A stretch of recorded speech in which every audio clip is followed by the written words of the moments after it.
সুজি বাচ্চাদের জন্য একটি স্বাস্থ্যকর এবং সহজে হজমযোগ্য খাবার। এতে কার্বোহাইড্রেট, প্রোটিন, ভিটামিন বি এবং ভিটামিন ই থাকে, যা বাচ্চাদের শক্তি যোগাতে এবং তাদের বিকাশে সহায়তা করে। এছাড়াও সুজিতে থাকা আয়রন এবং অন্যান্য খনিজগুলো রক্তাল্পতা প্রতিরোধ করে এবং রোগ প্রতিরোধ ক্ষমতা বাড়ায়। তবে সুজিতে গ্লুটেন থাকে, তাই বাচ্চাদের গ্লুটেন অ্যালার্জি আছে তাদের এটি এড়িয়ে যাওয়া উচিত। সুজি একটি হালকা খাবার যা সহজেই হজম হয়, তাই এটি ছোট বাচ্চাদের জন্য একটি ভালো পছন্দকর। সুজিতে প্রচুর পরিমাণে কার্বোহাইড্রেট থাকে, যা বাচ্চাদের জন্য দ্রুত শক্তি সরবরাহ করে এবং তাদের সারাদিন সক্রিয় রাখে। সুজিতে ম্যাগনেসিয়াম, জিঙ্ক এবং ফসফরাসের মতো উপাদান থাকে, যা হাড় এবং দাঁত মজবুত করতে সাহায্য করে। হ্যালো এভরিওয়ান, আসসালামু আলাইকুম। কেমন আছেন সবাই?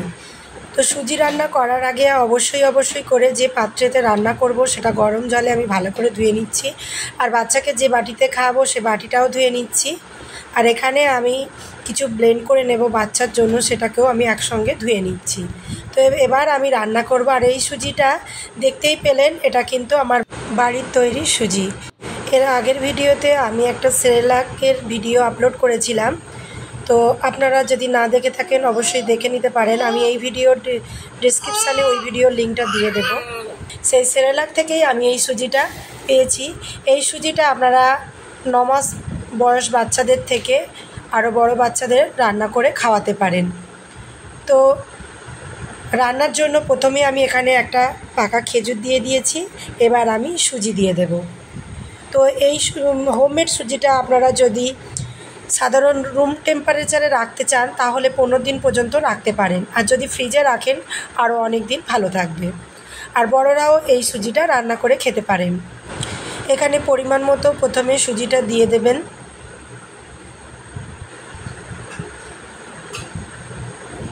আর 1 বছরের নিচে বাচ্চাদের লবণ আর চিনিটা স্কিপ করাই ভালো, এতে বাচ্চাদের ওজন বৃদ্ধি হয় না।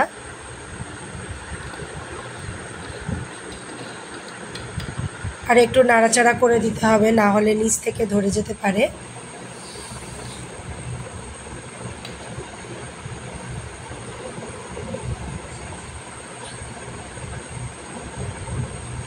তারপর ফুটে গেলে আস্তে করে দেব।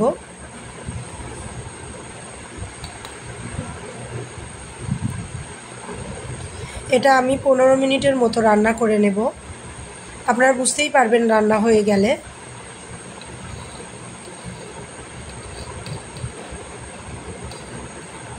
তো আমার এই চ্যানেলে এইরকম বেবি ফুড আরও অনেক আসবে। তো যারা আমার চ্যানেলে নতুন ভিজিট করেছেন তাদের কাছে অনুরোধ করব চ্যানেলটি সাবস্ক্রাইব করে পাশে থাকা বেল অপশানটি অল করে রাখবেন, যাতে করে এইরকম আরও নতুন ভিডিও আপলোড করার সঙ্গে আপনাদের কাছে নোটিফিকেশান চলে যায়, আপনারা দেখে নিতে পারেন। তারা সর্বদাই আমার সঙ্গে আছেন, আমার ভিডিও পছন্দ করেন, তাদেরকে অসংখ্য ধন্যবাদ। তো দেখুন, আমার ভিডিও দেখে আপনারা বুঝতেই পাচ্ছেন আমি কিন্তু অনবরত এটা নাড়াচাড়া করছি, না হলে কিন্তু নিচ থেকে ধরে যেতে পারে। তো এই পর্যায়ে আমি খেজুরটা একটু মিশিয়ে দিচ্ছি খাবারের সঙ্গে। প্রায় রান্নাটা আমার হয়েই এসেছে। এই পর্যায়ে আপনারা চাইলে একটু ঘি বা বাটার দিতে পারেন।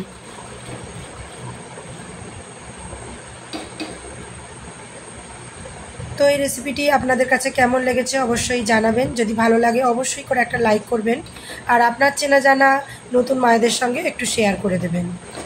তো আজকের মতো এখানেই বিদায় নিচ্ছি, দেখা হচ্ছে খুব শীঘ্রই। সবাই ভালো থাকবেন, টাটা, আল্লাহ হাফিজ।